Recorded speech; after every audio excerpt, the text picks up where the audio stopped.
ওমরে ফারুক রাদিয়াল্লাহু তাআলা আনহুর ছেলে ভুল করে মদ পান করে ফেলেছিলেন। আব্দুর রহমান, ঘটনা ঘটেছে মিশরের গভর্নর তখন আমর ইবনুল আস রাদিয়াল্লাহু তাআলা আনহু।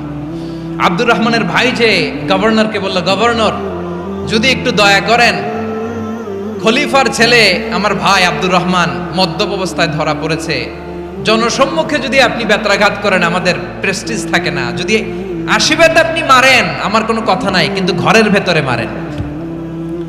আব্দুর রহমানের ভাইয়ের সুপারিশ শুনে সাইয়েদনা আমর ইবনুল আস রাদিয়াল্লাহু তাআলা আনহু রাজি হয়ে গেলেন।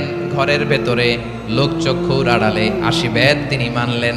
কিন্তু ঘটনাক্রমে এই কথা লুকিয়ে লুকিয়ে ঘরের ভেতরে আশীর্বাদ মারার কথা সাইয়েদনা ওমর ফারুক মদিনা থেকে জানতে পারলেন। মদিনা থেকে তিনি ফরমান জারি করলেন, এই বিচার যেমনটি আমর ইবনুল আস আদায় করেছে এটা প্রকৃতপক্ষে আদায় হয় নাই। আসো সবাই মদিনায় আসো, আমর ইবনুল আস মদিনায় আসো, আব্দুর রহমানও আসো, সবাই আসো, জনসম্মুখে এই বিচার কার্যকর করতে হবে।